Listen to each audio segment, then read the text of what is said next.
El rol del laboratorio en el diagnóstico de las alteraciones hepáticas.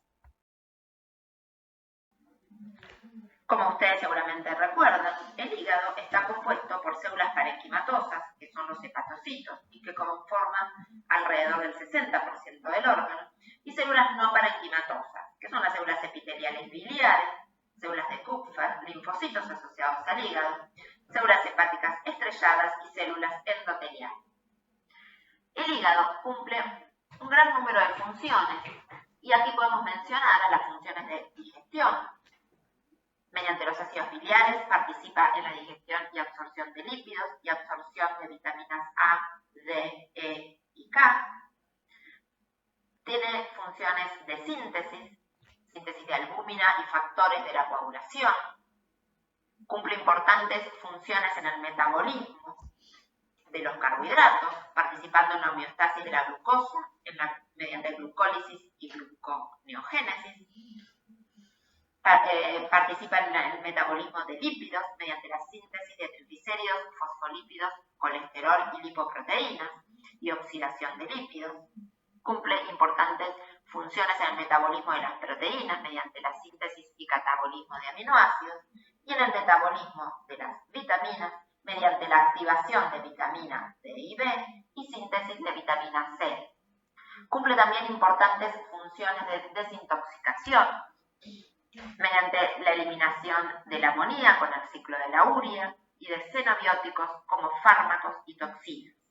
Cumple también funciones de almacenamiento de glucógeno, vitaminas A y D y algunos oligoelementos como son el hierro, cobre, zinc y manganeso. El hígado posee una gran capacidad de reserva funcional. Por lo tanto, vamos a observar la aparición de signos clínicos cuando ocurra la pérdida del 70% de la capacidad funcional del órgano. Es así que el gran número y variedad de signos clínicos asociados a la disfunción hepática se relacionan con la alteración de sus diversas funciones, de las funciones metabólicas, de síntesis, excretoras y digestivas. Es así que para realizar la aproximación diagnóstica de una afección hepática, vamos a considerar los antecedentes del paciente, los datos de reseña y anamnesis, el examen físico que realizamos a nuestro paciente y luego realizaremos estudios complementarios, dentro de los cuales podemos mencionar los análisis clínicos, a los que nos vamos a referir en detalle en esta oportunidad, ecografía abdominal para evaluar la ecoestructura del órgano y en algunas ocasiones se podrá requerir un estudio histopatológico.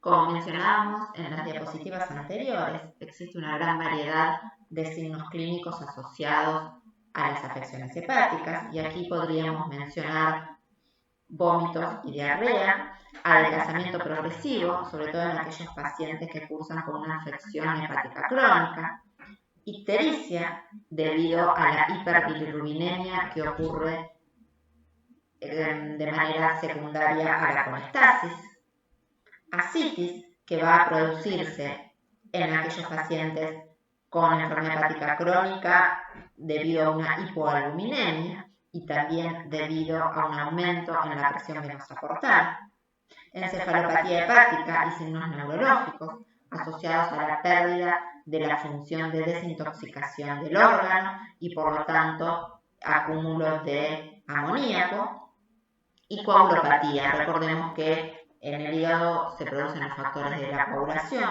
por lo tanto, en aquellos pacientes que cursen con enfermedad hepática grave, es probable observar coagulopatías y por lo tanto hemorragias.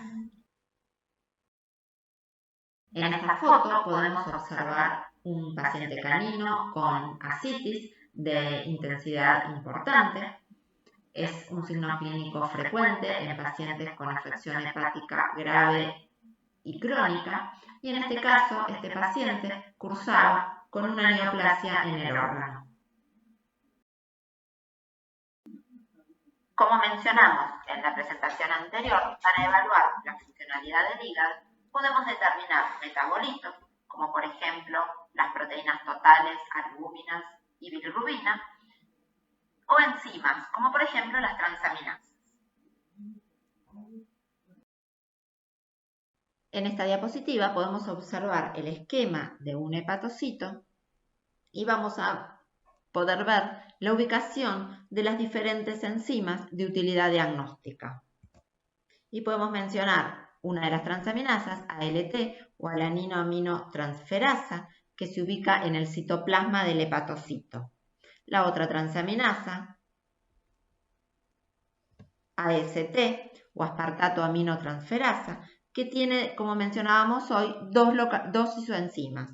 Una que se ubica en el citoplasma y otra que se ubica en las mitocondrias. Glutamato deshidrogenasa, que tiene solamente ubicación mitocondrial y por lo tanto a este tipo de enzima que solamente está en esta organela, se las considera indicadoras de necrosis celular, porque para que se liberen y aumente su actividad sérica, debe destruirse la célula. Sorbitol deshidrogenasa, que se ubica en el citoplasma del hepatocito. Y finalmente, fosfatasa alcalina y gamma-glutamiltransferasa, que se ubican en relación al epitelio de las vías biliares.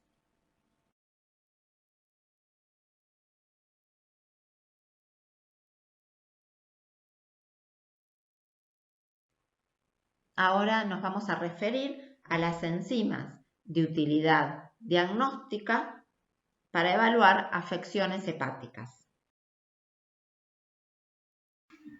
Las transaminasas de utilidad diagnóstica para evaluar afecciones hepáticas son la AST o aspartato aminotransferasa y la ALT o alaninoaminotransferasa.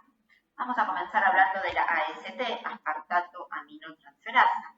Como mencionamos en diapositivas anteriores, esta enzima es bilocular y además posee dos isoenzimas. Una que se ubica en el citoplasma del hepatocito y otra que se ubica en la mitocondria del hepatocito. Existe una actividad enzimática de esta enzima en varios órganos, pero hay solamente dos que son de utilidad diagnóstica: la ubicación hepática y muscular. Y vamos a ver que hay alta actividad de AST en el hígado de todas las especies. Por lo tanto, es de utilidad diagnóstica para evaluar lesiones hepáticas en caninos, felinos, equinos, rumiantes y porcinos. La otra transaminasa es la ALT o alaninoaminotransferasa.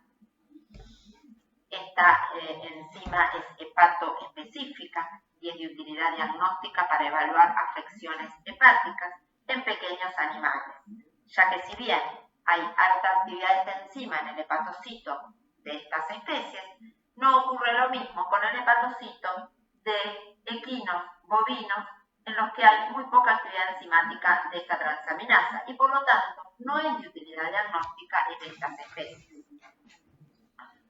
Vamos a ver que ante una lesión hepática de leve a moderada, como puede ser un proceso inflamatorio que lleva a un cambio en la permeabilidad de membrana, rápidamente va a aumentar la actividad sérica de ALT y este aumento va a ocurrir primero y va a ser más importante que lo que ocurre con la otra transaminasa, AST. La ALT además va a tener una vida media más larga que la AST. Y recordemos que para que contribuya con el aumento de la fracción citosólica o de la isoenzima citosólica de AST, es necesario que ocurra un daño de más importancia, que se ocurra una ruptura de la célula y se libere la isoenzima mitocondrial de esta transaminasa. Bueno, vamos a hablar ahora de dos enzimas que se consideran indicadoras de colestasis y que son la fosfatasa alcalina y y la GGT o gamma-glutamil transpeptidasa. Comencemos primero por la fosfatasa alcalina. La fosfatasa alcalina está constituida por un grupo de isoenzimas producidas por las células de varios órganos. Vamos a ver que hay actividad de fosfatasa alcalina en el hígado, tanto en las células epiteliales del conducto biliar como en los hepatocitos, en el hueso, en los osteoblastos, en el epitelio intestinal, túbulos renales y placenta. Pero hay solo dos ubicaciones que son de utilidad diagnóstica y que son la hepática y la ósea. El incremento entonces de la actividad sérica de esta enzima se va a deber a alguna de estas dos localizaciones. Por otra parte, vamos a ver que la fracción hepática es termoestable, mientras que la ósea es termolábil, y de esta manera podremos diferenciar de una forma sencilla el origen del incremento de fosfatasa alcalina. Vamos a ver, recordemos que no solo está en hígado, sino también es de utilidad para evaluar las afecciones óseas, y en este sentido debemos considerar que en los cachorros, en los animales muy jóvenes, va a haber un valor de fosfatasa alcalina mucho más alto que en los adultos, debido a que están en crecimiento y hay una gran actividad de la fosfatasa alcalina en los osteoblastos. Bueno, ahora bien, a diferencia de lo que ocurre con las otras enzimas que vimos anteriormente, con las transaminasas, la fosfatasa alcalina aumenta su actividad debido a inducción. Aumenta la síntesis de esta enzima en relación a diversos eventos como la colestasis. Y no aumenta su actividad sérica debido a la liberación de la enzima luego de un daño celular, como ocurría con las transaminasas. Debemos también considerar que en el perro existen dos isoenzimas hepáticas, una que está asociada al epitelio de los canalículos biliares y la otra que se incrementa por inducción con esteroides. En el gato, la fosfatasa alcalina tiene una vida media muy corta, es solamente 6 horas. Es por esto que debemos tener muy en cuenta las elevaciones leves a moderadas de esta enzima en los felinos, a diferencia de lo que ocurre en caninos, donde la vida media es de aproximadamente 3 días. En el resto de las especies, como rumiantes y equinos, si bien hay actividad sérica de esta enzima en relación al epitelio de los canalículos biliares, hay un rango de valores de referencia muy amplio, por eso se limita su uso en el diagnóstico clínico. Entonces, ¿cuándo vamos a encontrar valores aumentados de actividad de fosfatasa alcalina? Bueno, en relación a colestasis intra o extrahepática, así como a inducción por esteroides, y esto solamente en el perro, y también en todas las especies asociada a inducción por otras drogas, como pueden ser barbitúricos y anticonvulsivantes como el fenobarbital. Bien, la otra enzima que podemos mencionar como indicadora de colestasis es la GGT o gamma-glutamil transpeptidasa. Vamos a ver que también, como pasa con la fosfatasa alcalina, hay un gran número de localizaciones de esta enzima y va a haber actividad de GGT en riñón, en los túbulos renales, en el hígado, asociada a los hepatocitos y al epitelio de las células del endotelio biliar,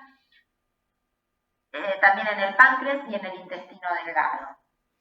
Pero la única ubicación de utilidad diagnóstica es la hepática.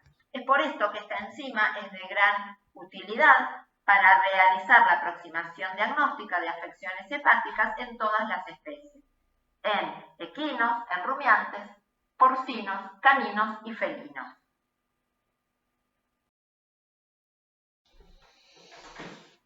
¿Cuándo solicito entonces la determinación de estas enzimas? Bueno, dentro del control del estado de salud de un paciente, así como cuando estoy realizando la aproximación diagnóstica de enfermedades hepáticas y del tracto biliar. Entonces, ante la sospecha de una hepatitis, insuficiencia hepática, necrosis hepática o colestasis, voy a solicitar la determinación de las transaminasas, de las dos en el caso de caninos y felinos, y solamente AST si estoy trabajando con un equino o un rumiante, y también de las indicadoras de colestasis, fosfatasa alcalina y GGT.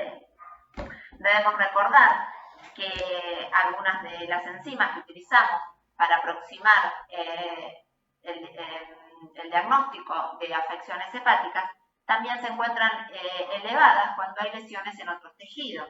Tal es el caso de la AST, aspartato aminotransferasa, que es de utilidad diagnóstica para evaluar afecciones en el músculo esquelético y cardíaco, y la fosfatasa alcalina, que es de utilidad diagnóstica para evaluar enfermedades óseas.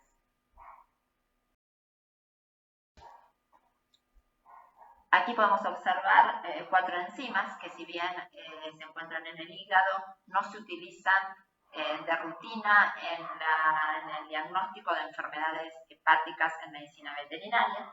Son la arginasa, glutámico deshidrogenasa, sorbitol deshidrogenasa y ornitil transpeptidasa. La glutámico deshidrogenasa se la menciona como indicadora de necrosis celular porque se ubica en la mitocondria del hepatocito. Y la sorbitol deshidrogenasa se ubica en el citoplasma y es indicadora de afección hepática aguda. Podemos observar en este gráfico la actividad enzimática de alguna de las enzimas de localización hepática luego de una injuria.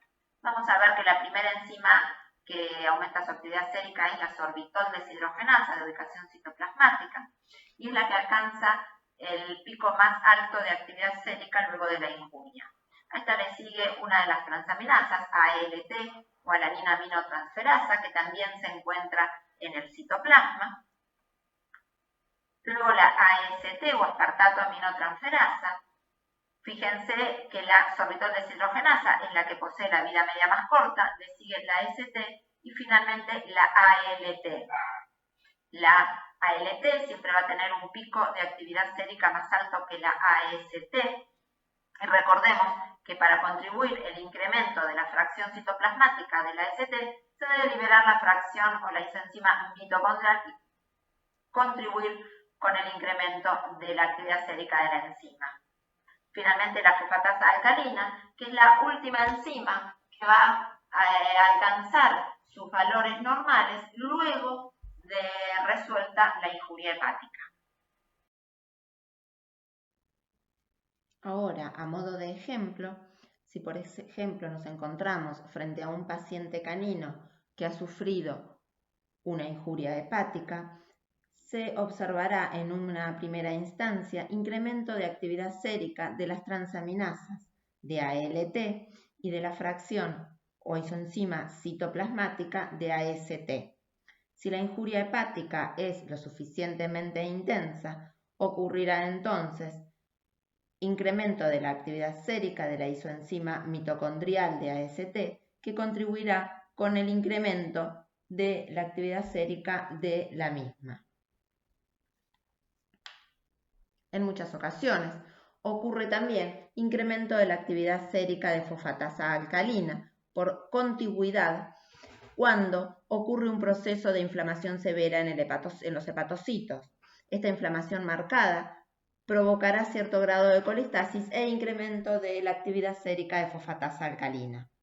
Debemos también tener en cuenta que los descensos abruptos de las transaminasas luego de un incremento muy marcado son indicadores de mal pronóstico, ya que esto se asocia con falla hepática.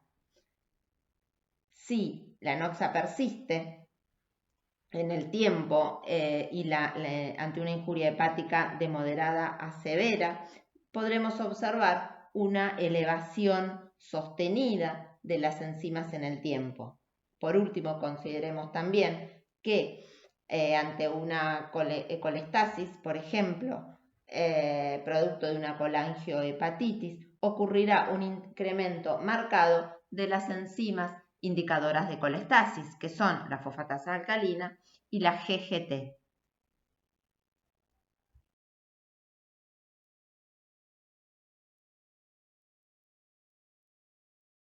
En esta diapositiva podemos observar los metabolitos que son de utilidad para aproximar el diagnóstico de las lesiones hepáticas en las diferentes especies. Y podemos mencionar proteínas totales y albúminas, globulinas, bilirrubina total, directa e indirecta, colesterol, triglicéridos, amonio y ácidos biliares. Podríamos también considerar otras pruebas, como serían las pruebas de la coagulación. Recuerden que en el hígado se producen los factores de la coagulación, por lo tanto, en las enfermedades hepáticas graves probablemente ocurra coagulopatía. En los pacientes con afección hepática crónica ocurrirá hipoproteinemia a expensas de albúmina. Esto se debe a que la albúmina se sintetiza exclusivamente en el hígado. Una vez sintetizada, esta proteína atraviesa los espacios de Dis y el endotelio poroso hacia los sinusoides hepáticos, para luego ser liberada a la circulación sistémica. La albúmina es la proteína más abundante en el plasma de pacientes normales y sirve como transportador de diferentes metabolitos y drogas, y además cumple un importantísimo papel en el mantenimiento de la presión coloidosmótica.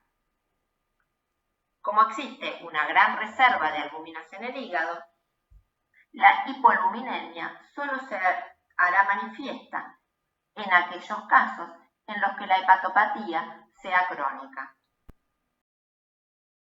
La bilirrubina es un compuesto pigmentado producido por la degradación de los grupos M de la hemoglobina, que ocurre por acción del sistema macrofágico sobre los eritrocitos envejecidos. El hierro y la globina son reciclados y el grupo M forma parte de la bilirrubina insoluble, no conjugada o indirecta, que circula hasta el hígado unida a albúmina plasmática. Una vez en el hígado, esta bilirrubina se separa de la albúmina y en los hepatocitos es conjugada con ácido glucurónico por acción de la glucuronil transferasa y se forma así la bilirrubina conjugada poshepática o directa, que será excretada por la bilis. Una vez en el intestino, la bilirrubina conjugada se convierte por acción de las enzimas bacterianas en urobilinógeno. La mayor parte de este urobilinógeno sufrirá circulación enterohepática y se re excreta en la bilis, aunque una pequeña parte será excretado por orina. El urobilinógeno restante se oxida a estercobilina y es el que le da el color característico a las heces. La bilirrubina no conjugada o indirecta, que está unida a albúmina, no será filtrada por los glomérulos renales, mientras que la bilirrubina conjugada o directa se filtra a través de los mismos y aparece en la orina. Para realizar la determinación de bilirrubina debemos remitir la muestra en un tubo protegido de la luz, ya que si no ocurrirá degradación de la misma. Realizaremos la determinación de bilirrubina total y directa y obtendremos el valor de la bilirrubina indirecta al realizar la resta de la bilirrubina directa a la total. La hiperbilirrubinemia ocurrirá, como ustedes ya vieron en clases anteriores, secundaria a procesos hemolíticos y en lo que respecta a la funcionalidad hepática, ocurrirá hiperbilirrubinemia secundaria a alteraciones de la función hepatocelular y obstrucciones del flujo biliar, o sea, colestasis. En caninos y felinos, la hiperbilirrubinemia ocurrirá a expensas de bilirrubina conjugada, debido a que estas especies también conjugan la bilirrubina en riñón. Por otra parte, en equinos y rumiantes, la hiperbilirrubinemia generalmente ocurrirá a expensas de bilirrubina no conjugada o indirecta. En esta diapositiva podemos observar diferentes pacientes con ictericia, que es el signo clínico que se observa en aquellos individuos que cursan con hiperbilirrubinemia y que es la coloración amarillenta de los tejidos por este pigmento.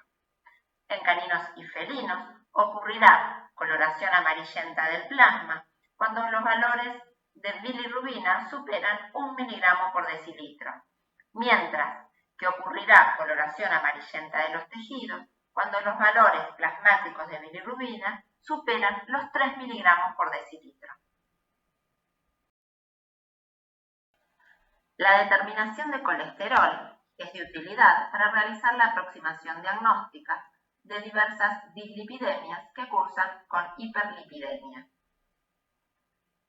Muchas de las dislipidemias están relacionadas con diversas endocrinopatías.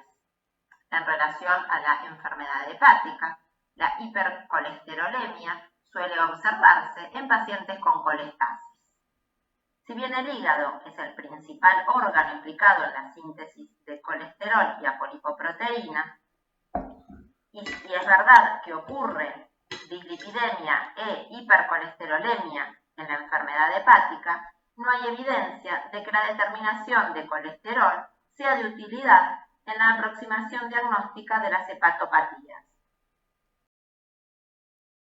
Como mencionamos en la diapositiva anterior, el hígado es el principal órgano implicado en la síntesis de colesterol y lipoproteínas como LDL y HDL. Es así que en los pacientes con enfermedad hepática y colestasis ocurrirá hipercolesterolemia.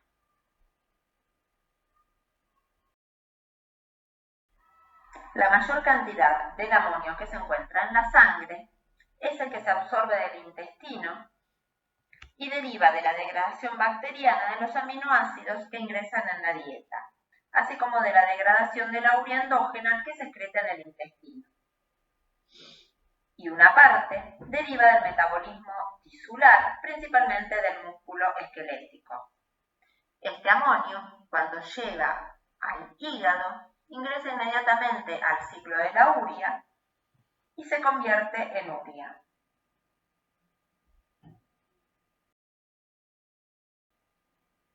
Debido a que el amonio circulante es convertido en urea cuando ingresa al hígado, las concentraciones del mismo en sangre son muy bajas.